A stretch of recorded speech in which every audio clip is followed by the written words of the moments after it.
Hello and welcome. You're welcome to comment your city and the time below. I always enjoy reading them. If you find these stories interesting, please consider subscribing. Let's start tonight's story. I needed the money. That's what I keep telling myself when I think back to that first night, when I should have walked away, when every instinct whispered that something was fundamentally wrong with the whole arrangement. But rent in New York doesn't negotiate, and my savings account had been running on fumes for 3 months. So when the job posting appeared, night cleaner at the Astoria Grand, $38 an hour plus overnight differential, I applied before I could talk myself out of it. The interview lasted 7 minutes. I met with Ms. Voss in a windowless office on the second floor, so silent I could hear my own breathing. She was somewhere between 50 and ageless, with silver hair pulled into a bun so tight it looked painful, and a navy suit that probably cost more than my entire wardrobe. Her office smelled like expensive paper and something else, something medicinal like alcohol wipes or preservative. She asked me 3 questions. Could I work alone? Did I follow instructions? Precisely? Was I comfortable with silence? I said yes to all 3. She slid a contract across the desk, told me to start that night at 11 p.m., and informed me that housekeeping uniforms would be provided. Her smile never reached her eyes. When I stood to leave, I noticed she had a small nameplate on her desk that read, Night Operations Supervisor, not Housekeeping Manager or Facilities Director, just Night Operations. The specificity felt strange, like a title designed to avoid explanation. The Astoria Grand sits on East 64th Street, nestled between buildings that house old money and older secrets. It's the kind of place that doesn't advertise, doesn't have a garish sign, doesn't need to compete. Wealth whispers here, it doesn't shout. The facade is understated limestone, the awning a deep forest green with gold lettering so discreet you'd walk past it if you weren't looking. Inside, the lobby is all marble floors and brass railings that gleam like they're polished hourly. Crystal chandeliers hang from coffered ceilings, and the furniture looks like it belongs in a museum. Everything absorbs sound, the rugs, the walls, the air itself. It's the quietest place I've ever been in Manhattan, and that alone should have warned me. Ms. Voss met me in the staff entrance at 10:45 p.m., already dressed as though she'd been there for hours. She handed me a uniform, black pants, white button-down shirt, black vest with the Astoria Grand embroidered in gold, and told me to change quickly. The staff locker room was spotless and empty, with rows of gray lockers that looked untouched. Mine was labeled with a number I hadn't been assigned, 19. I didn't think much of it then. The tour began at 11 p.m. exactly. Ms. Voss led me through service corridors I hadn't known existed, narrow hallways with industrial carpet and fluorescent lighting that hummed at a frequency that made my teeth ache. She showed me the linen room stacked with sheets so white they almost glowed, towels folded with military precision. She showed me the supply closets, organized with the kind of exactness that suggested someone had been fired for misplacing a bottle of glass cleaner. She showed me the staff elevators, older than the guest elevators, with brass gates and buttons that clicked heavily when pressed.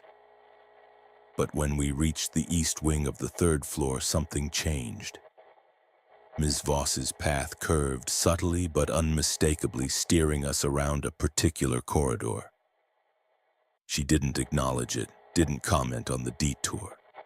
She simply walked as if the hallway didn't exist, her heels clicking in a different rhythm, faster, more purposeful. I glanced down the avoided corridor. It looked identical to every other hallway, maybe a shade darker. But before I could study it, Ms. Voss cleared her throat sharply. "Your floors are 8 through 14, she said, her tone clipped. "You'll receive your nightly task list on this." She handed me a small device, like an outdated Smartphone with a cracked screen protector and a single app open. A checklist organized by room number. You follow the list, you don't deviate, you don't explore, understood? I nodded. Back in the main supply closet on the 8th floor, my assigned starting point, Ms. Voss opened a locked cabinet and removed a slim black folder. It was the kind of folder you'd use for important documents, vinyl with a subtle grain, embossed with the hotel's crest. She placed it on my cleaning cart with the same care someone might handle a legal contract. "Housekeeping night protocol," she said. "Read it thoroughly before you begin. Follow it exactly. There are no exceptions, no creative interpretations, no judgment calls. If a situation arises that isn't covered in the protocol, you radio me immediately. You do not problem solve. You do not improvise. Are we clear?" Her intensity was unnerving. This wasn't a pep talk or a training speech. This was a warning. "Clear," I said. She left without another word, her footsteps fading into the silence until I couldn't tell if she'd taken the elevator or simply vanished. I opened the folder. The first page was formatted like corporate policy, headers, bullet points, professional language. But the content made my skin prickle. Housekeeping night protocol. Mandatory compliance. 1. Never enter a room with a do not disturb sign printed in silver ink. Mark the room as deferred on your device and move to the next task. 2. If you hear a guest humming in an empty suite, do not answer. Do not acknowledge, do not investigate. Continue working as planned. 3. Do not use mirrors to check behind you after 1 a.m. If you must verify your surroundings, turn completely around. 4. If the carpet feels wet on the 19th floor, request a replacement cart immediately and leave the floor using the main elevator. Do not investigate the source. 5. Do not use the East Service stairwell between 12 a.m. and 2 a.m. 6. If a room marked vacant on your schedule contains sounds of distress, do not enter. Notify security via radio code yellow and continue your route. I read through all 14 rules twice, my heart beating a little faster with each one.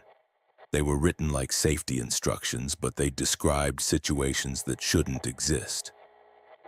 Silver ink on do not disturb signs, humming in empty rooms, wet carpet on a floor that, I quickly counted, shouldn't even exist in a 14-story building. I told myself it was eccentricity. Rich people have strange requests. Maybe silver ink tags were for VIPs who didn't want to be disturbed under any circumstances. Maybe humming was code for white noise machines. Maybe the 19th floor was a typo, a leftover rule from a previous location. I needed the money. I needed this job. I closed the folder, placed it in the cart's bottom shelf, and checked my task list. Room 808, fresh linens, standard turn-down service. I pushed the cart into the hallway, and the silence swallowed the sound of the wheels almost immediately. The Astoria Grand didn't just absorb noise, it erased it like the building itself was holding its breath. The hallway stretched ahead, lit by sconces that cast amber light in pools, leaving gaps of shadow between them. The carpet was patterned with ornate florals, the kind that could hide stains or, I realized with a chill, footprints. I started walking, and I swear, though I can't prove it, I felt the hotel notice me. It felt like stepping onto a stage where the audience is hidden, where you can't see them, but you know with absolute certainty that they're watching. Room 808 was straightforward, linens changed, bathroom restocked, curtains adjusted to the exact quarter-inch gap specified in the training manual. The guest had left a $5 bill on the nightstand, folded once, lengthwise. I pocketed it without thinking, grateful for the small kindness. The room smelled like lavender and something faintly citrus, the scent piped through the ventilation in a way that felt calculated, designed to soothe. I finished in 12 minutes and moved on. The floors were eerily silent. It was past midnight now, and I'd expected, hoped for even, the distant sound of television through doors or muffled conversation or at least the ambient hum of a building full of people. But the Astoria Grand gave me nothing. The thick walls, the heavy doors, the carpet that swallowed every footstep, it all combined to create a suffocating quiet that made my ears ring. I started humming under my breath just to fill the void, but the sound felt wrong, intrusive, so I stopped. By 12:30 a.m., I'd cleaned 6 rooms without incident. My cart rolled smoothly, the wheels well-oiled and oddly silent, gliding over the carpet like I was pushing it through water. The hallways curved gently, the layout designed to make the floor feel endless and intimate at the same time. Every 20 feet I'd pass a mirror, gilded frames, antique glass that reflected everything with a slight warping, like looking into the past. I avoided looking at them too long. Something about my own reflection in this place made me uncomfortable. Room 823 was next on my list. I turned the corner into the north corridor and stopped. At the far end of the hallway, maybe 40 feet away, a door had a sign hanging from its brass handle. "Do not disturb." That wasn't unusual. I'd seen 3 already tonight and had marked them as deferred. But as I pushed my cart closer, something about this one pulled my attention, held it.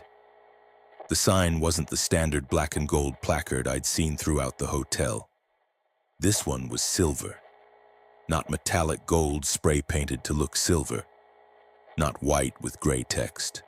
This was silver ink on black cardstock, reflective like foil, catching the light in a way that made it shimmer, almost glow. The text was the same, "Do not disturb," but the letters seemed to pulse faintly as though lit from behind. I stopped the cart 10 feet away, and the first rule from the folder flashed through my mind, word for word. Never enter a room with a "Do not disturb" sign printed in silver ink. I exhaled slowly, telling myself it was a VIP thing. Celebrities stayed here. Diplomats. People who valued privacy so intensely that they had custom signage. That made sense. That was logical. But I didn't move. The hallway felt different now, the air thicker, the silence deeper. I glanced at my device. Room 823 wasn't on my list for tonight. I had no reason to approach the door. I should have turned around and continued to my next task. Instead, I took 3 steps closer. I told myself I just wanted to see the room number to confirm it wasn't one I'd been assigned. I kept my cart behind me, my hands empty, non-threatening, as if the door could judge my intent. The number was engraved on a small brass plate, 823. And then I heard it, humming. Soft, melodic, lilting. A lullaby or something close to it, the kind of sound that should have been comforting, familiar but wasn't. It came from inside the room, muffled but clear, rising and falling in a rhythm that felt rehearsed, deliberate. Someone was in there. That made sense. It was a hotel. People stayed in rooms, they hummed, they sang in the shower, The humming stopped, not faded, not trailed off, stopped. Mid-phrase, like someone had pressed pause on a recording. I held my breath. The hallway lights dimmed, not flickered, dimmed. Gradually, smoothly, as if the building itself was lowering the wattage, adjusting the ambiance for an audience of one. The shadows between the sconces grew longer, deeper, and I became acutely aware of how far I was from the staff elevator, how alone I was on this floor. I took a step back, then another, my heart beat loud in my ears. The door to room 823 remained closed. The silver sign hung perfectly still, not swaying, not moving, but somehow I felt like it was watching me. Like the door itself was aware I'd broken protocol, that I'd come too close. My radio crackled. I jumped, nearly knocking over a bottle of surface cleaner on my cart. "Do not approach room 823 again." Ms. Voss's voice, calm and cold, crackled through the static like she was standing right behind me. I fumbled for the radio on my belt, hands shaking. I didn't enter. I just saw the sign and... I did not ask for an explanation. Move to your next assigned task now. The line went dead before I could respond. I stared at the radio, my pulse hammering. I hadn't called her. I hadn't reported anything. She couldn't have seen me. There were no cameras in the guest hallways, only in the stairwells and service areas. So how did she know? I looked back at the door. The lights had returned to their normal brightness, the shadows retreating. The silver sign gleamed, innocent and elegant, just a sign. But I knew better now. The rules weren't suggestions. They weren't corporate liability jargon or management paranoia. They were warnings. And something in this hotel was listening. I turned my cart around and walked quickly toward room 824, my next task, refusing to look back. My hands were still shaking when I swiped my keycard. The room was empty, untouched, the bed made with mechanical perfection. I went through the motions, checked the bathroom, replaced the towels, straightened the desk, but my mind was still in that hallway, replaying the moment the humming stopped, the way the lights dimmed like a predator narrowing its eyes. I thought about quitting, walking out right then, leaving the cart in the middle of the room, taking the elevator down and never coming back. But I needed the money. And somewhere in a part of my brain I didn't want to acknowledge, I needed to know what I'd just encountered. I finished room 824 in silence, listening for the humming that never came, and moved on. The rest of the night passed without incident, but the hotel felt different now, aware of me, watching, waiting to see if I'd follow the rules or test them.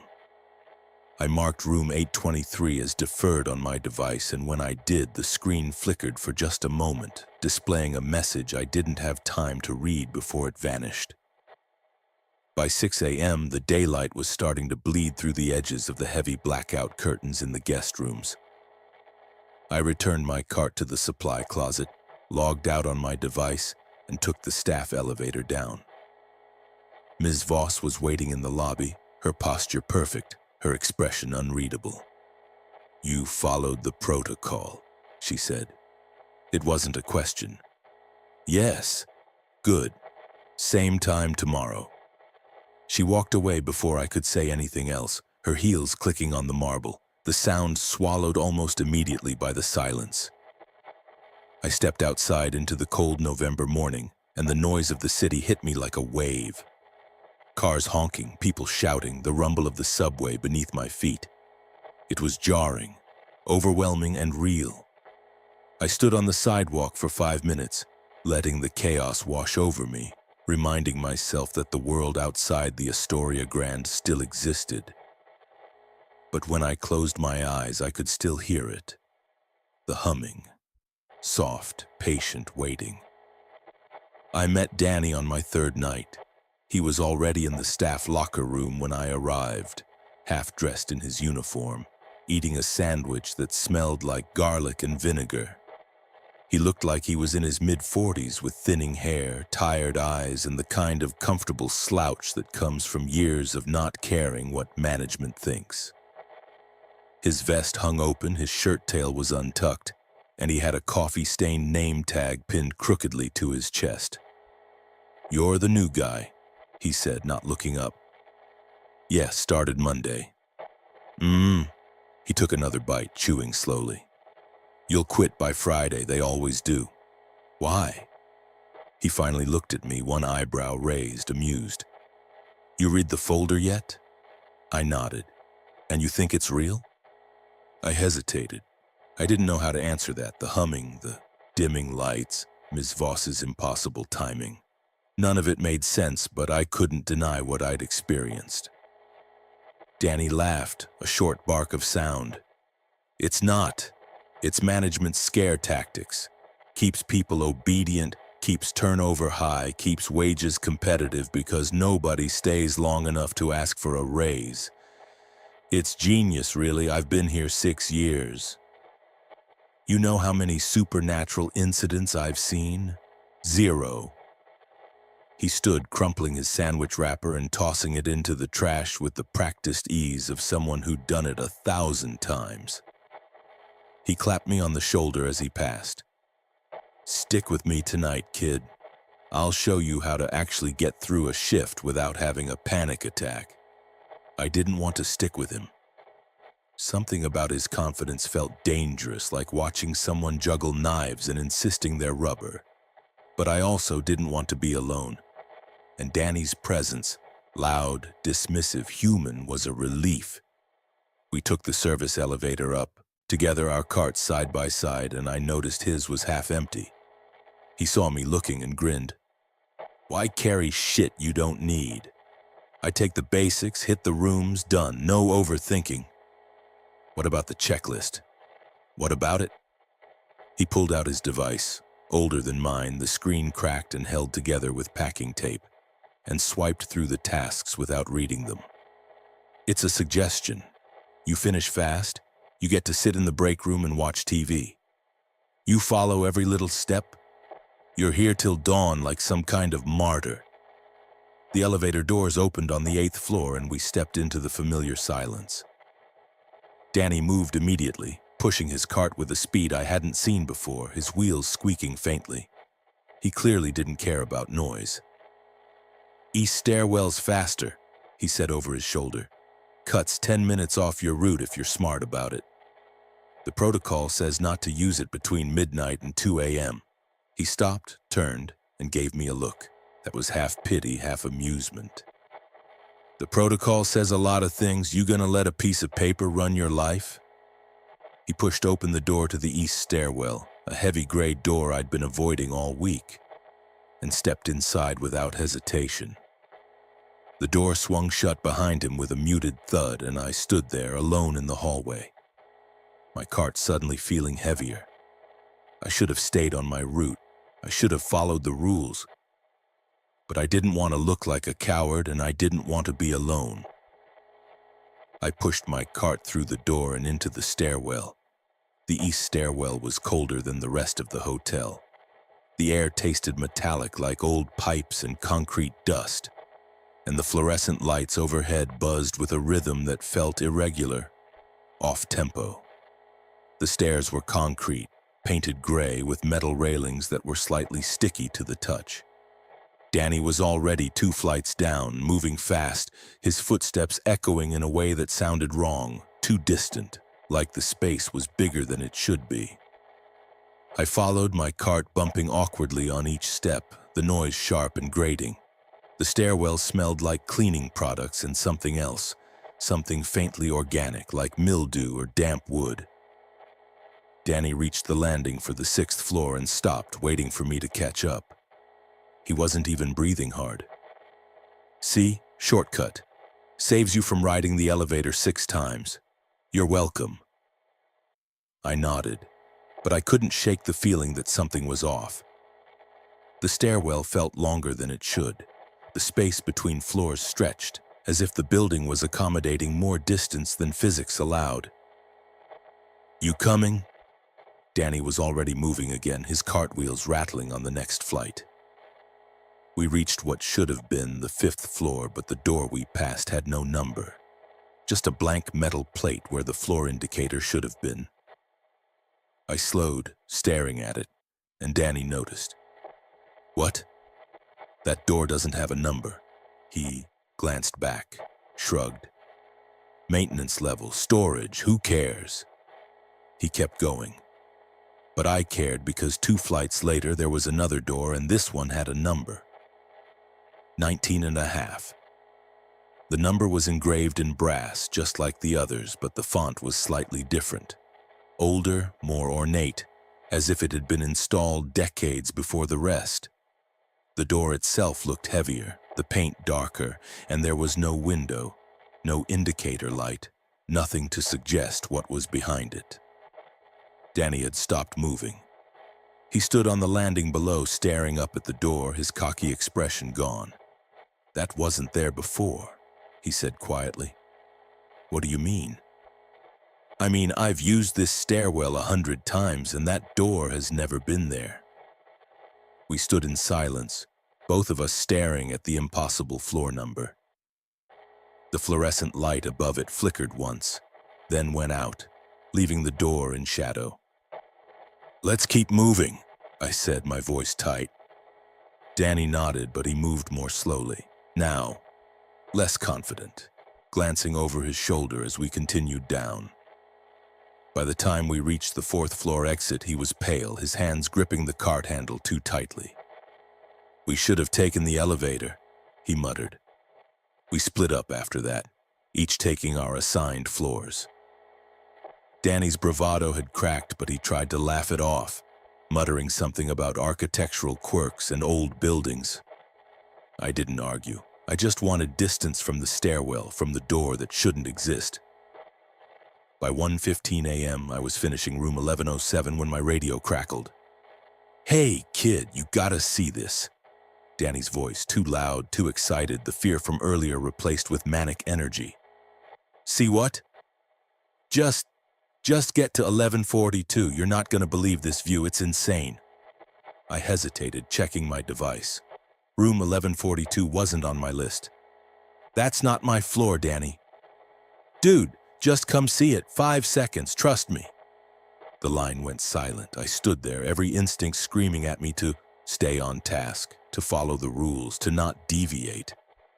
But Danny sounded genuinely amazed, not scared, and part of me wanted to believe the hotel could be normal, that it could have moments of beauty instead of dread. I pushed my cart toward room 1142. The door was ajar, light spilling into the hallway. I could see Danny's cart parked just inside, and I could hear him moving around, opening curtains. "Danny? In here, come on." I stepped to the threshold and looked inside. The suite was massive, floor-to-ceiling windows overlooking Central Park, furniture that looked hand-carved, a chandelier that caught the light from the city and scattered it like stars.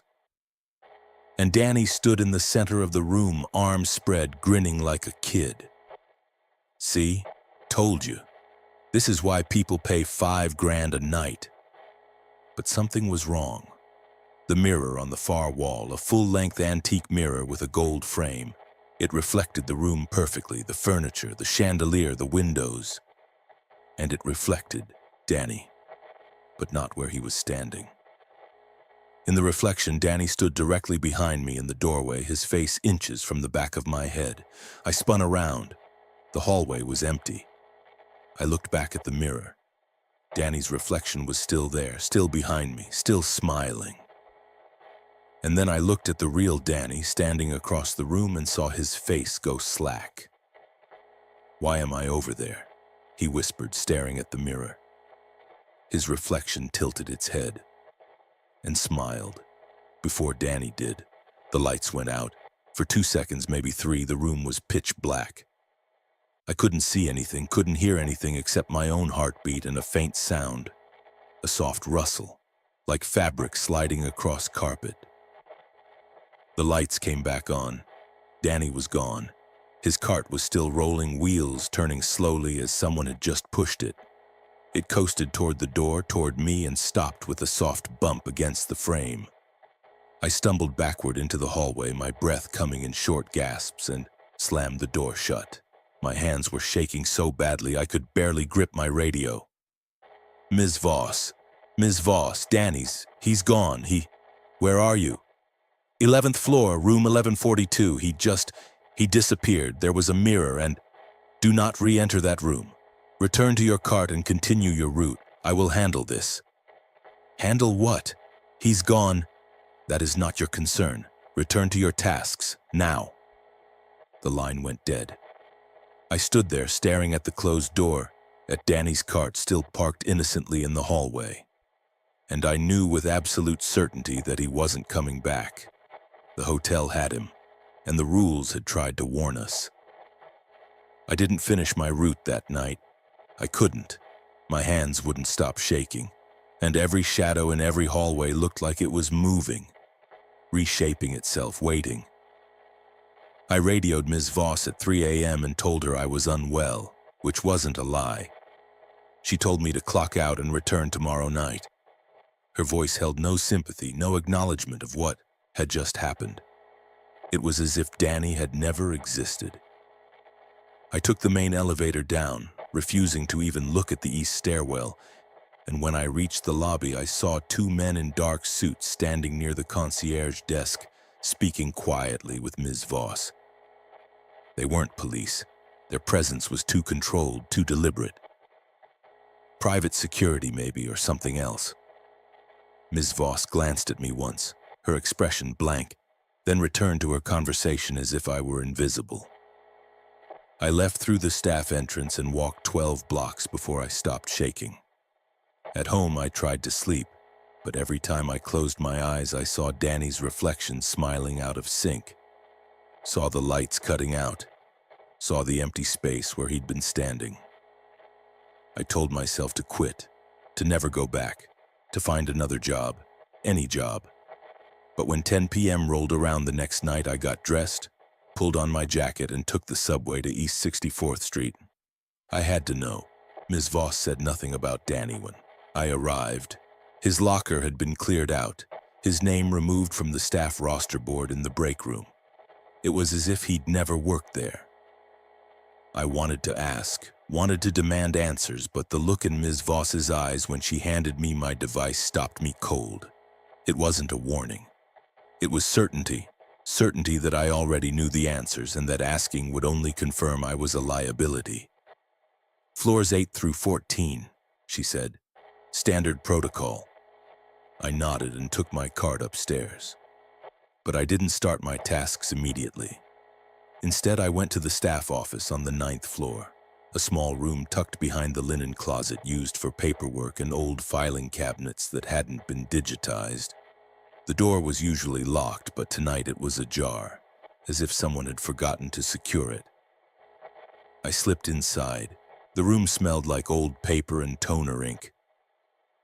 A single desk sat against the wall, covered in binders and clipboards, and behind it were rows of filing cabinets, labeled by year. I started with the most recent 2023 and rifled through the folders until I found one marked Incident Reports, Night Operations. My hands were sweating as I opened it. The reports were typed on hotel letterhead, clinical and brief, written in the same detached language as the protocol folder. Most were mundane, guests locked out of rooms, broken fixtures, noise complaints, but scattered among them were entries that made my stomach drop. 09/14/2023, guest misidentification event. Room 1523, night cleaner reported hearing distress from vacant suite. Security responded, no guest located. Cleaner reminded of protocol section 6. 07/22/2023, mirror compliance failure, room 1142. Cleaner failed to follow section 3 protocol. Incident resolved, staff replacement initiated. 05/30/2023, wet carpet event, floor 19. Maintenance reported recurring moisture anomaly. Source unidentified. Cleaning staff advised to avoid the area per protocol section 4. 03/11/2023, silver D&D incident, room 823. Unauthorized entry attempt by guest services. Protocol breach logged. No further action required. There were dozens of entries going back years, each one describing the same kinds of impossible events I'd witnessed, written as if they were routine, expected, manageable. And at the bottom of many reports, stamped in red ink, was a single phrase: incident contained. I flipped further back into older files and found handwritten logs, entries from the 1990s, the 1980s, even older. The language was more formal, the handwriting elegant and precise, but the content was the same. 11/03/1987. Unauthorized floor access via east stairwell. Maintenance sealed door 19 and a half. No recovery attempted. 06/18/1974. Reflection anomaly reported in guest suites 800-850. Mirrors replaced. Protocol updated. 02/09/1961. Night staff reported humming from unoccupied rooms. Advised to continue standard duties. Incidents decreased after protocol. Enforcement. The hotel had been doing this for decades, maybe longer. The rules weren't new, they were refined, updated with each generation of staff who tested them and failed. I found a folder near the back labeled Floor Registry, authorized access only. Inside was a map. It was a blueprint of the hotel, but not the version guests saw.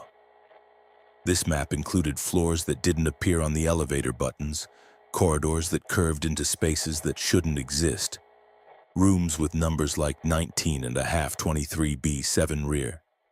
Some were marked with red X's, others had notes scrawled in the margins. Do not assign. Deprecated, unsafe, monitor only.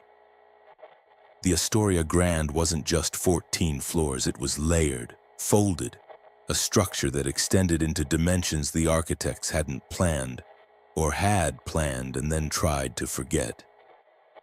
I heard footsteps in the hallway. I shoved the files back into the cabinet, slipped out of the office, and grabbed my cart, heart pounding. Ms. Voss walked past. A moment later, her gaze sweeping the hallway with the precision of a security camera. She didn't look at me, but I knew she knew I'd been in there. She didn't say anything. She didn't need to. The rest of the night felt different. I moved through my tasks with mechanical precision, but I couldn't stop thinking about the map, about the floors that weren't supposed to exist, about Danny standing in a room that had swallowed him whole. I started noticing things I'd dismissed before. The way certain hallways curved just slightly too much, bending in ways that didn't match the building's exterior dimensions. The way the elevator sometimes took too long between floors, as if traveling a greater distance than the button press suggested. The way doors at the end of corridors seemed farther away than they should be, perspective stretching like a funhouse mirror. And the mirrors. God, the mirrors. They were everywhere, decorative, functional, unavoidable. And after 1 a.m. I followed the rule religiously. I never used them to check behind me.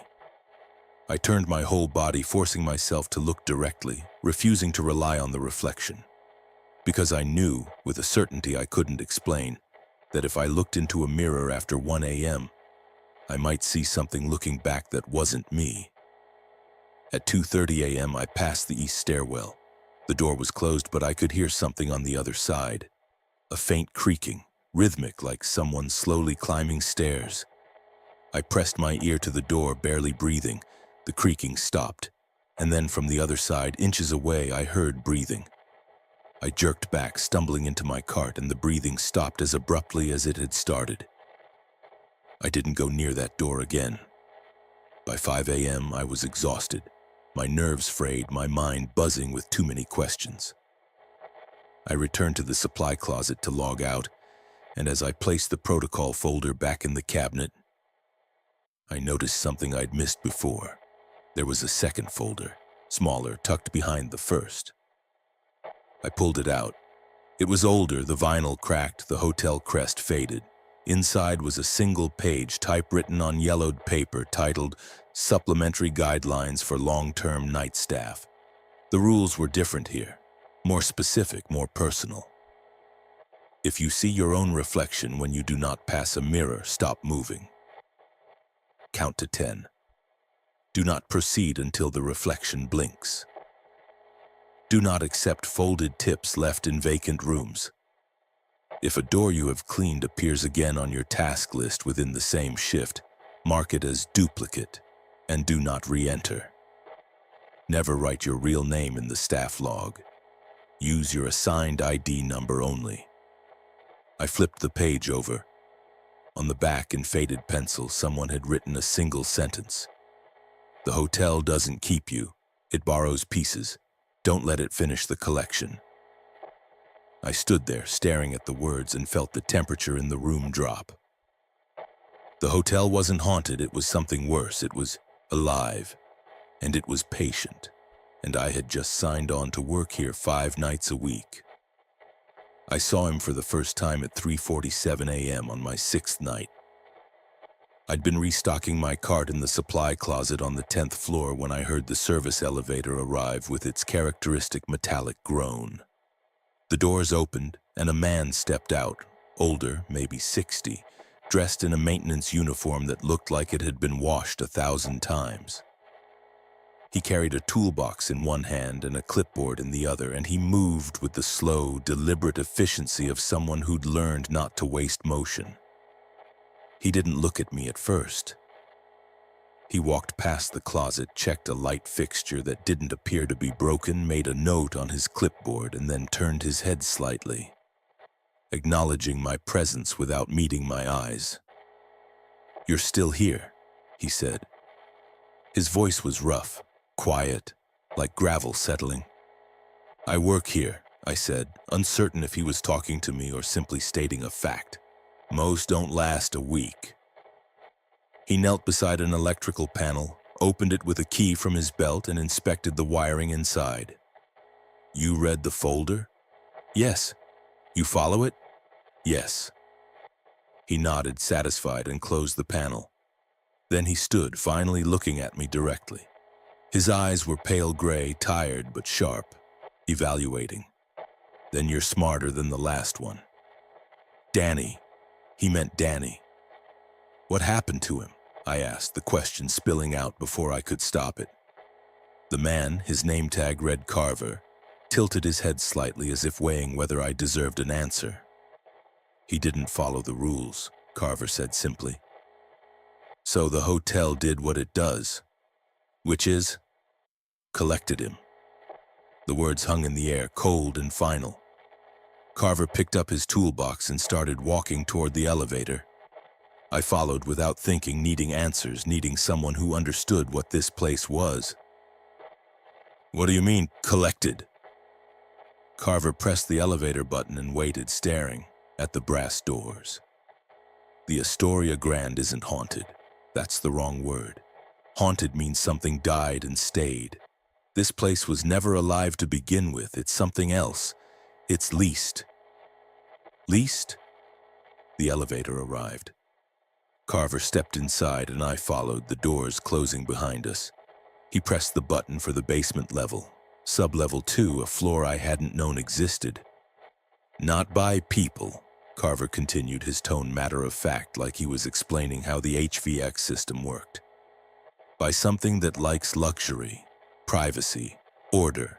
It checks in, same as any guest, pays in ways you don't see, follows procedures, exploits politeness." The elevator descended, and I felt my stomach drop in a way that had nothing to do with gravity. "The guests, the ones in rooms like 823, they're not human." "They're guests," Carver said, as if that answered everything. "They book rooms. They request privacy. They follow hotel policy. And as long as we follow protocol, they stay in their rooms, and we stay in ours. It's a transaction." The elevator doors opened onto a dim hallway lined with pipes and old machinery, the air thick with the smell of oil and concrete. Carver stepped out and I followed, my pulse quickening. "Then why do people disappear?" I asked. "Why did Danny—" "Because he broke the rules," Carver interrupted, setting his toolbox down beside a junction box. "He used the stairwell during restricted hours. He entered rooms that weren't assigned to him. He looked into mirrors after hours. He acted like he owned the place." Carver opened the junction box, inspecting the wires with a small flashlight. "The hotel doesn't like that. It interprets curiosity as consent. And once it thinks you're asking to be part of it, it obliges." I felt cold, despite the stuffiness of the basement. "Part of it? How?" Carver glanced at me, his expression unreadable. "You ever notice how the hallways feel longer some nights? How do the floors not quite add up? How sounds echo? Wrong?" I nodded slowly. "That's because the hotel grows," Carver said. "Not outward, inward. It folds space, creates rooms that don't exist on blueprints and floors that aren't in the elevator. And it needs something to fill those spaces, echoes, shadows, impressions of people who got too curious." He closed the junction box with a metallic click. "Danny's not dead. He's just occupying a different part of the structure now." My throat was dry. "Can he be brought back?" "No." The answer was immediate, final. devoid of hope. Carver picked up his toolbox and started walking back toward the elevator. I stood there, frozen, until he called over his shoulder. "You coming?" We rode the elevator back up in silence. When we reached the 8th floor, Carver stopped me before I could step out. "You want to survive this job?" he asked. I nodded. "Then understand 2 things. He held up one finger. "First, the hotel doesn't care about you. You're not special, not chosen, not interesting. You're a cleaner. You touch every space, reset every surface, and remove every trace of the guests. That's useful. And as long as you're useful, it tolerates you." He held up a second finger. "Second, the moment you stop being useful, the moment it thinks you're curious, questioning, exploring, you stop being staff and start being inventory."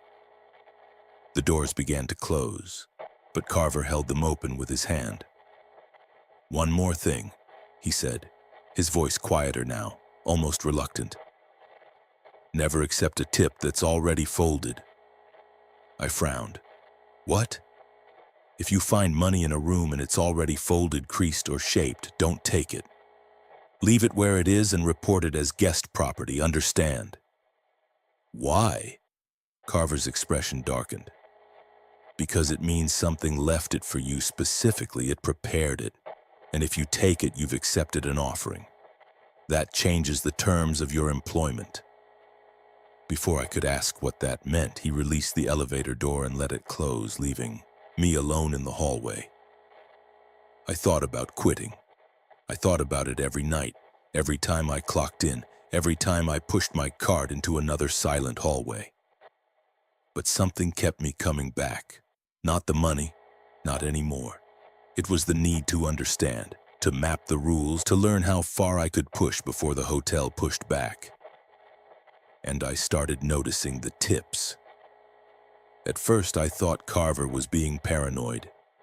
Tips were normal. Guests left cash on nightstands, dressers, and bathroom counters. Usually 5s or 10s, sometimes 20s, folded once lengthwise or left flat under a coffee cup. But then I started seeing them in vacant rooms. Rooms that weren't on my schedule, rooms that had no guest listed but still had lights on, curtains open, beds made, and a folded bill sitting in the center of the desk. Always folded the same way, into a small, neat triangle like a flag. I followed Carver's rule. I reported them as guest property, marked the rooms as anomalous, and moved on. But one night in room 1429, a room that had been on my schedule that I'd cleaned the night before, I found a $10 bill on the bathroom counter, folded into a triangle. I hadn't left it there. I'd cleaned that bathroom thoroughly, and no guest was listed for the room. I backed out slowly, radioed Ms. Voss, and waited. She arrived 10 minutes later, glanced at the bill, and removed it with a gloved hand, placing it in a small plastic bag she carried. "Good," she said, her tone neutral. "Continue your tasks." She left without explanation. That night, when I returned to the locker room at the end of my shift, I found something in my locker. A folded bill, a 20, creased into a perfect triangle. I stared at it, my heart pounding, and slammed the locker shut without touching it. Carver was right. The hotel was offering me something, and I had no idea what would happen if I accepted. It happened on my 9th night at 2:43 a.m. in the north corridor of the 12th floor. Was finishing room 1217. A straightforward turn down, linens and towels, nothing unusual, when I heard it. Crying. Soft, muffled, desperate. The sound of someone trying to muffle sobs, failing, breaking down. It came from down the hall, from a room I hadn't been assigned. A room I'd passed twice already that night without incident. I checked my device. Room 1223, status vacant. The crying grew louder, more urgent, punctuated by gasping breaths. A woman's voice, young, terrified. "Please, someone, please." My chest tightened. Every instinct I had, every human impulse screamed at me to help. This wasn't a humming sound, wasn't an ambiguous echo. This was a person in distress, in pain, begging for help. I pulled out the protocol folder, hands shaking, and flipped to section 6. If a room marked vacant on your schedule contains sounds of distress, do not intervene. Notify security via radio code yellow and continue your route. I stared at the words, my breath coming faster. The jazz, crying, turned into sobbing, harsh and broken, and I heard a voice. Her voice pleading. I can't open it. Please, someone help me. I took a step toward the door before I realized I was moving. My hand reached for the radio, but I hesitated. Code yellow meant security would come, but how long would that take? 5 minutes? 10? What if she was hurt? What if someone was in there with her, hurting her, and I just stood here following orders? I moved closer to the door, my pulse hammering in my ears. The sobbing paused, and then a second voice spoke, calm and soothing like someone comforting a frightened child. It's okay. You're safe now. I'm here. The voice was familiar. It took me 3 seconds to realize why. It was my voice. My exact voice, my tone, my cadence. Speaking from inside a room I hadn't entered, comforting someone I hadn't met. I froze, my hand hovering inches from the door handle. The crying stopped, and then the woman's voice spoke again, quieter now, almost relieved. Thank you. You're so kind. The words landed like a fishhook in my chest, pulling tight, and I felt it. The pull to open the door, to step inside, to confirm that she was okay, that I'd helped, that I'd been kind. I took a step back, then another. My reflection stared at me from a hallway mirror, pale and wide-eyed, and I forced myself to turn away, to grab my cart, to walk. Behind me, the woman whispered one more time, so softly I almost didn't hear it. Why did you leave me? I didn't stop walking until I reached the service elevator. I radioed Ms. Voss from the elevator, my voice shaking so badly I could barely get the words out. Code yellow. Room 1223, 12th floor. Noted. Continue your tasks. But there's someone's in there, I heard. I said continue your tasks. The line went dead. I stood in the elevator, hands braced against the walls, trying to steady my breathing. I wanted to believe the protocol was wrong, that I'd just abandoned someone who needed help, that I was a coward. But I knew better. That wasn't a woman crying. That was the hotel learning what would make me open the door. It had tested my compassion, my guilt, my humanity, and it had nearly worked. I thought about Danny. Thought about the reflection that smiled too late. Thought about Carver's words. It interprets curiosity as consent. If I'd opened that door, if I'd stepped inside, I wouldn't have found a woman in distress. I would have found something in her voice, wearing my voice. And I would have become part of the room, part of the structure, another echo in the hotel's private geography. The rest of the night passed in a fog. I moved mechanically through my tasks, avoiding mirrors, avoiding doors that felt wrong, avoiding the north corridor entirely. Every sound made me flinch. Every shadow looked like it was watching. At 4:30 a.m., I ran into Carver again, this time on the 13th floor. He was replacing a light bulb in a hallway sconce, standing on a small stepladder, methodical and calm. "You look like hell," he said without looking at me. "I almost opened a door." He paused, then continued unscrewing the bulb. "But you didn't." "I wanted to. Everyone does." He climbed down from the ladder, dropped the old bulb into a disposal bag, and finally met my eyes. That's the test. The hotel doesn't want people who blindly follow rules. It wants people who choose to follow them, even when it's hard. That's how it knows you're serious. "Why?" I asked, my voice hoarse. "Why does it care?" Carver folded the ladder and started walking, gesturing for me to follow. We stopped at a window overlooking Central Park. the city lights stretching out like a glittering grid. "The hotel exists because of agreements," Carver said. "Old agreements, the kind that don't get written down, that get passed from one manager to the next, one generation to the next. The things that stay here. They don't break the rules, they follow them, they check in. Properly they pay, they request privacy. And as long as we honor that, they stay contained." He turned to face me. "But the system only works if the staff respects the boundaries. If we start opening doors we're not supposed to, answering calls we're not supposed to, taking offerings we're not supposed to, the rules break down. And when the rules break down, the hotel spreads." "Spreads where?" "Everywhere." Carver gestured vaguely at the city beyond the glass. "It's already bigger on the inside than the outside.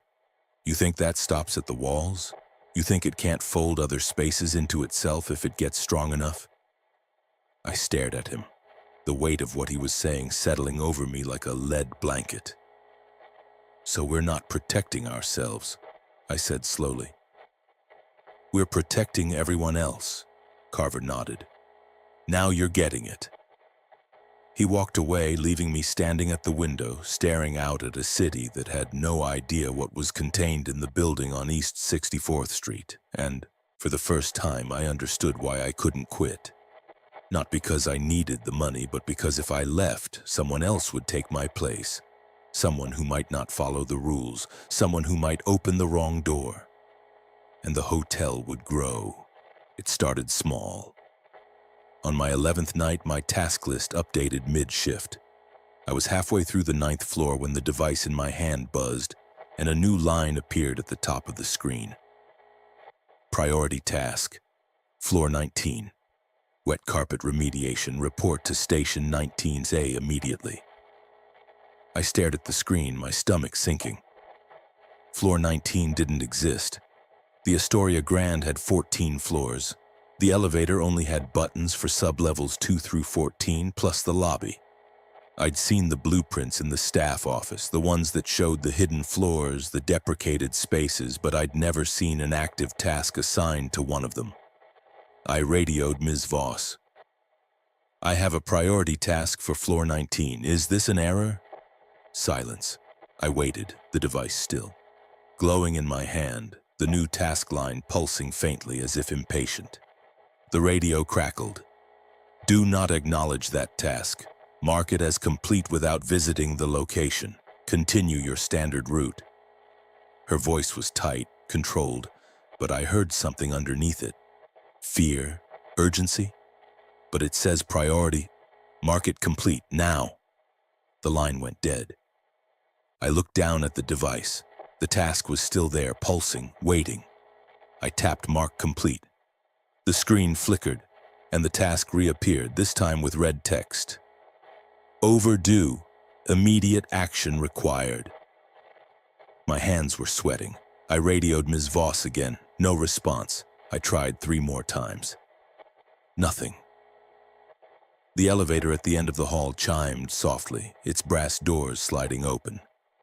Empty. Waiting. I felt it then, unmistakably. The hotel's attention turning toward me like a spotlight swinging across a stage. It was no longer passive, no longer content to watch me follow the rules. It was testing me directly. I didn't get on the elevator. I turned my cart around and walked briskly toward the service stairwell. The main one, not the east stairwell, the one that was always safe, and descended 2 floors to the 7th. My plan was simple. Stay in motion, stay on task, avoid the elevator until Ms. Voss responded. But when I reached the 7th floor and checked my device, the task had changed again. Priority task, floor 19, wet carpet remediation. Failure to comply will result in reassignment. Reassignment, like Danny, like the others. I stood in the hallway, the lights dimmer here than I remembered, the silence pressing against my ears. My device buzzed again, and a new message appeared. "Service elevator 3 is awaiting you." I looked up.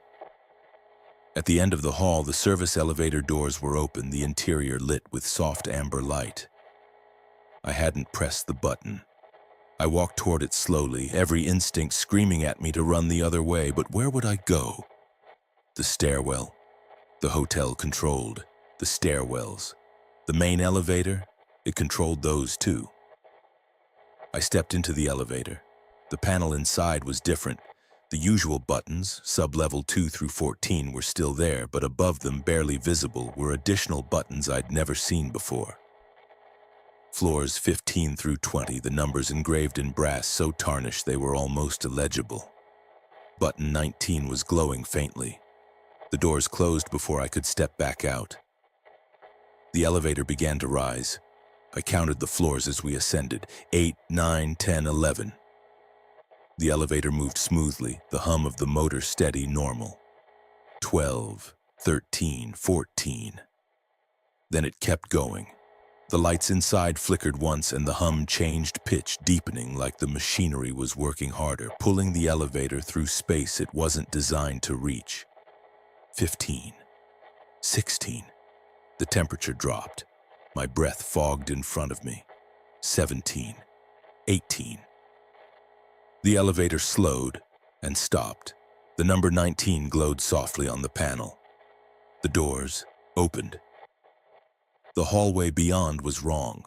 Not overtly, not in a way I could point to and say this is impossible, but wrong in the way a photograph looks wrong when the perspective is slightly distorted. The carpet was the same ornate floral pattern as the rest of the hotel, but the colors were muted, faded, as if the light didn't quite reach them.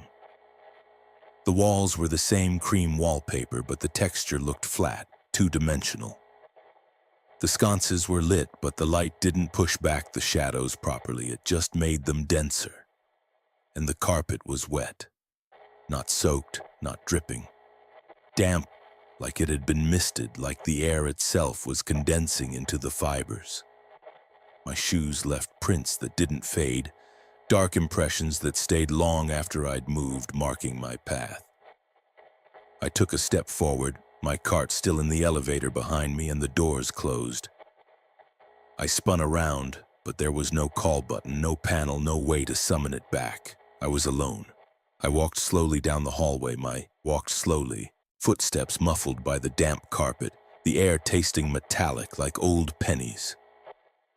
The silence here was different, thicker, more oppressive, as if sound was being absorbed by the walls before it could travel. I passed a mirror. I didn't look at it.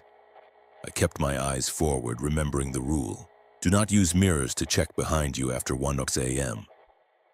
But in my peripheral vision I saw it, my reflection, walking slightly out of sync, half a step behind me like it was learning my rhythm, mimicking me but not quite matching. I kept walking, my pulse loud in my ears, and forced myself not to look again. Behind me I heard footsteps, soft, barefoot, too close. I didn't turn around. The hallway stretched ahead, impossibly long, and at the far end I saw a door. Room 1923. The number was engraved in brass, elegant and precise, but the door itself was slightly ajar, a sliver of darkness visible beyond. And hanging from the handle was a sign, silver ink, reflective, gleaming faintly in the dim light. Do not disturb. The humming started, low, melodic, familiar. The same tune I'd heard before, the lullaby, but this time I recognized it fully. It was a song my mother used to sing to me when I was a child, a song I hadn't heard in 20 years, a song no one else should know. The hotel had reached into my memory and pulled it out, replaying it like a recording. I stopped walking. The humming continued, soft and patient, coming from behind the door. And then a voice spoke, quiet and calm, from just behind me. "You're so kind," my voice, my exact voice. I closed my eyes, forced myself to breathe, and whispered the rule aloud. If you hear a guest humming in an empty suite, do not answer, do not acknowledge, do not investigate. Continue working as planned. The humming stopped. The hallway lights brightened slightly, just a fraction, as if the hotel was reconsidering. And then the door to room 1923 opened wider, darkness spilling out, and I heard footsteps inside. slow, deliberate, moving toward the threshold. I turned and ran. I don't know how I found the elevator. The hallway seemed to shorten as I ran, the distance collapsing, and suddenly the doors were there, open, waiting. I threw myself inside and slammed my hand against the button for the lobby. The doors closed. The elevator descended faster than it should have, the motor whining, and I pressed myself against the back wall, gasping for air. When the doors opened, I was on the 8th floor, not the lobby. Carver was standing outside, toolbox in hand, his expression grim. "You went up there," he said. It wasn't a question. I nodded, still shaking. "And you came back?" He looked almost surprised. "How?" I didn't answer it. I didn't acknowledge it. I ran. Carver set his toolbox down and studied me for a long moment. Then he nodded slowly. "Good. That's the only rule that matters. Don't confirm, don't acknowledge. Don't complete the interaction." He gestured for me to follow, and we walked in silence to the staff break room, where he poured 2 cups of coffee from a pot that looked like it had been sitting for hours. The coffee was bitter and lukewarm, but I drank it anyway, letting the heat ground me. "The hotel doesn't care if you're scared," Carver said, sitting across from me. "It doesn't care if you run. What it cares about is whether you engage. If you answer, if you investigate, if you acknowledge what it shows you, that's consent. That's permission. And once you give permission, it finishes what it started." "What does that mean?" I asked hoarsely. "It means you don't leave," Carver said simply. "You become part of the structure, a reflection, an echo, something that hums in empty rooms." I set the coffee down, my hands trembling. "Why me?" I whispered. "Why now?" Carver leaned back in his chair, his expression unreadable. "Because you're still here. Most people quit after a week. But you're still here, still following the rules, still resisting. The hotel doesn't like that. It likes people who break, who give in. You're an anomaly, so it's trying harder." He stood, picked up his toolbox, and headed for the door. "Keep following the rules," he said over his shoulder. "And whatever you do, don't let it finish you." The next 3 nights were a test of endurance. The hotel stopped being subtle. My task lists changed constantly, mid-shift, adding priority tasks that didn't exist, assigning me rooms on floors I couldn't access, and rerouting me through corridors that looped back on themselves. The device in my hand felt less like a tool and more like a leash, the hotel tugging me in directions I didn't want to go. I followed Carver's advice. I ignored the false tasks, marked them as complete without visiting them, and stuck to my original assignments. But the pressure was building. The hallways felt longer, the silence heavier, the reflections in mirrors more delayed. I started seeing doors that weren't there before. Service, entrances, storage closets, unmarked panels that appeared for a moment and then vanished. And the folded bills kept appearing. In rooms I'd already cleaned, in my locker. Once, impossibly, in my jacket pocket while I was wearing it. I reported every single one, following Carver's rule, refusing to accept them. But I knew what it meant. The hotel was escalating.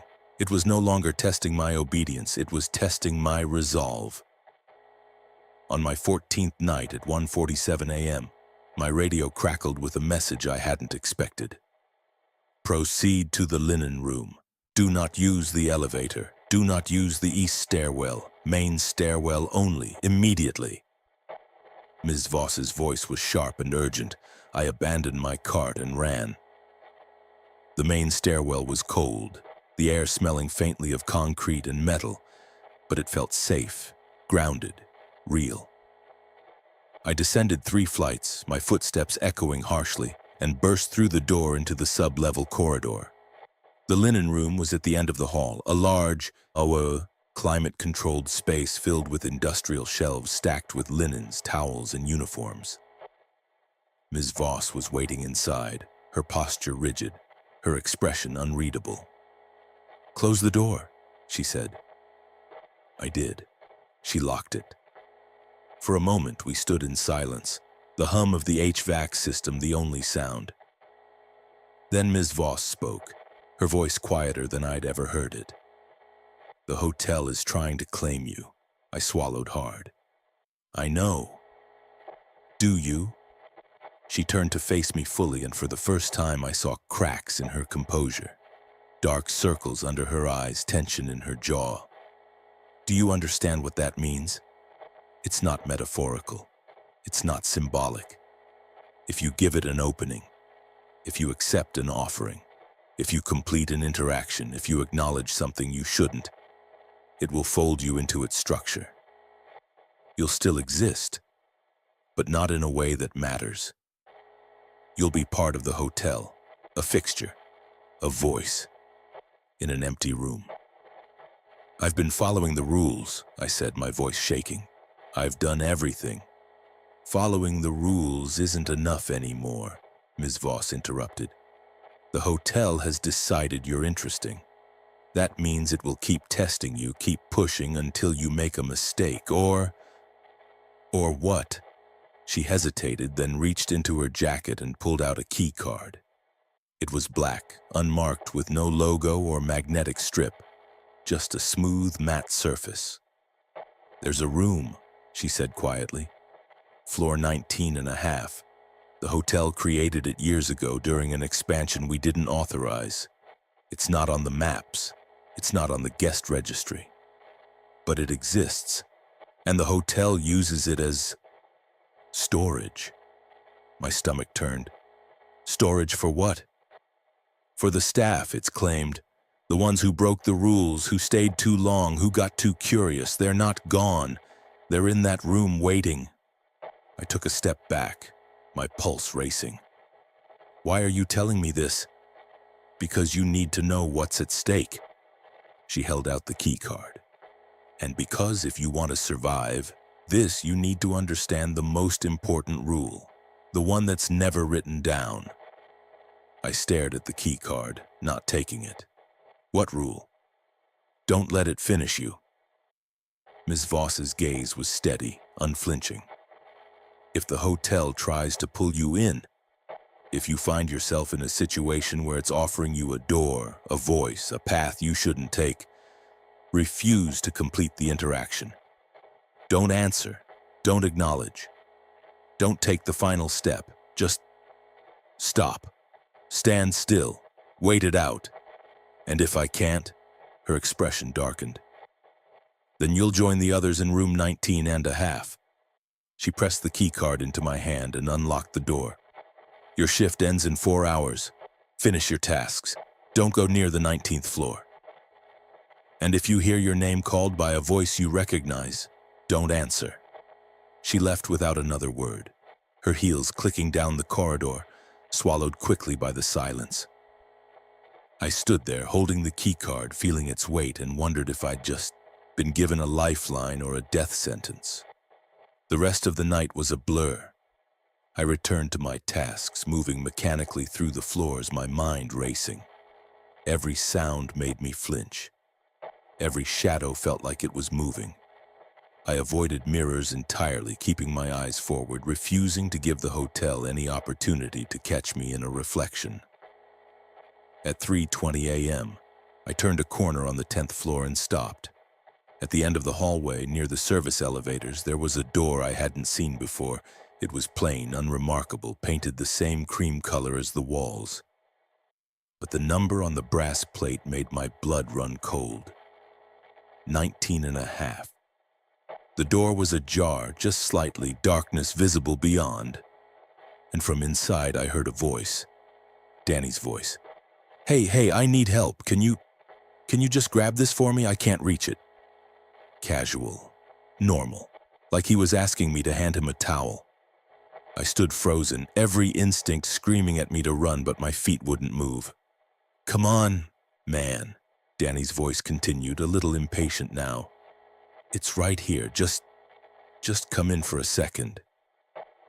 I heard footsteps inside the room, moving closer to the door, and then I heard my own voice, calm and helpful, responding from inside the room. Sure, I've got it. Hold on. The hotel was playing out a script, a scene designed to pull me in, to make me complete the interaction by stepping through the door, by confirming the conversation was real. I took a breath and spoke aloud, firm and clear. I don't acknowledge this. I don't consent. I refuse to complete this interaction. The footsteps inside the room stopped. Silence. And then the door swung open wider and I saw it. A hallway inside the room. Another corridor identical to the one I was standing in, stretching impossibly deep into darkness. And at the far end, barely visible, I saw figures, dozens of them.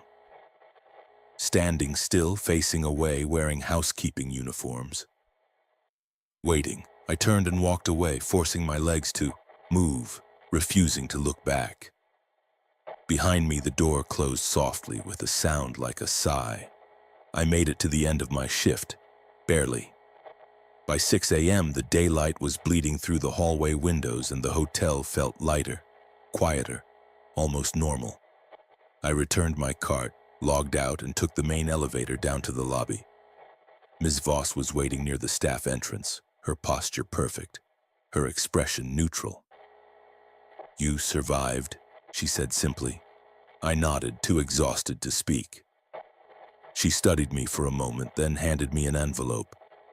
"Your paycheck, 2 weeks plus overnight differential." I took it, numb. "Same time tomorrow?" she asked, her tone professional, as if nothing had happened. I looked at her, at the envelope in my hand, at the lobby beyond, marble and brass and chandeliers, beautiful and pristine and utterly wrong. "No," I said quietly. "I quit." Ms. Voss didn't look surprised. She simply nodded. "Understood. Your ID and uniform can be left in your locker."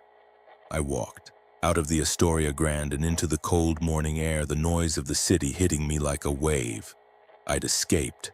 I'd survived.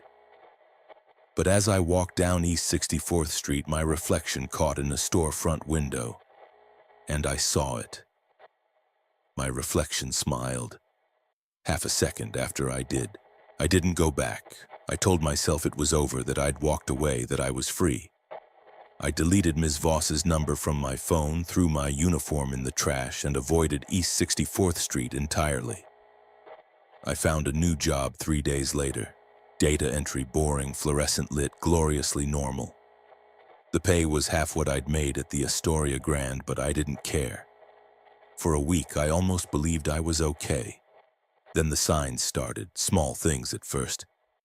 Easy to dismiss. I'd catch my reflection in a mirror and feel like it was watching me, not moving quite in sync, lagging just a fraction of a second behind. I'd hear humming in my apartment building's hallway, soft, melodic, familiar, and when I opened my door to check, the hallway was empty. I'd find folded bills in my jacket pockets, my jeans, my bag, always creased into perfect triangles, always left in places I couldn't explain. I threw them away, every single one, but they kept appearing. At the new job, my desk was near a window overlooking the street, and sometimes I'd glance down and see the same man standing on the corner, older, wearing a maintenance uniform, carrying a toolbox. Carver. He never looked up, never acknowledged me. He was just there, watching. I started avoiding windows. 2 weeks after I quit, I woke up at 3 a.m. to the sound of my apartment door opening. I lived alone. I'd locked the door. I had a deadbolt, a chain, and a doorstop wedge, but I heard it clearly. The soft click of the latch, the slow creak of hinges, the whisper of the door swinging open. I sat up in bed, heart pounding, and stared at my bedroom doorway. The apartment beyond was dark, silent. "Hello?" I called out, my voice hoarse. No response. I got out of bed slowly, grabbed my phone, turned on the flashlight, and crept toward the bedroom door. The hallway beyond looked wrong. Not dramatically, not impossibly, just wrong. The walls seemed narrower, the perspective slightly off, the air colder than it should have been. And at the end of the hallway where my front door should have been, I saw something else. A door I didn't recognize, cream-colored, brass handle. A small number is engraved on a plate. 19 and a half. I stood frozen, my breath fogging in the cold air, and heard footsteps behind the door. Soft, barefoot, approaching. I turned and ran back into my bedroom, slammed the door, locked it, and pressed myself against the far wall. I stayed there until morning, phone clutched in my hand, listening to the silence beyond the door. When daylight came, I opened the bedroom door. My apartment was normal. The front door was closed, locked exactly as I'd left it. But on the kitchen counter, I found something I hadn't left there. A folded bill, a 20, creased into a triangle, and beneath it a small slip of cardstock, a hotel keycard sleeve. Blank except for one line of text printed in elegant silver ink, "Welcome back." I moved out of that apartment the next day. I stayed with a friend for a week, then found a sublet in Brooklyn, far from Manhattan, far from East 64th Street. I changed my phone number, I avoided mirrors, I stopped carrying cash. But it didn't matter. The hotel had taken something from me. Not my body, not my mind, something smaller, subtler.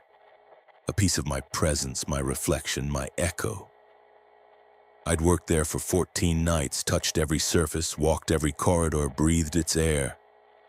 And it had kept a piece. Now, wherever I go, I see the signs. A hallway that's slightly too long, a reflection that smiles too late, a door that wasn't there before. The faint smell of lavender and something metallic like pennies.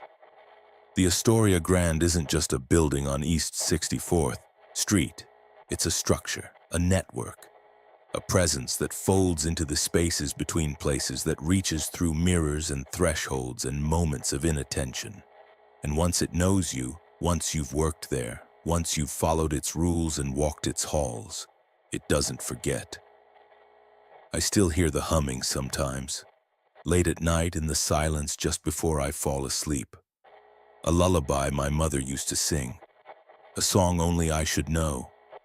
And I know with absolute certainty that someday, maybe tomorrow, maybe years from now, I'll turn a corner or open a door or catch my reflection at the wrong moment.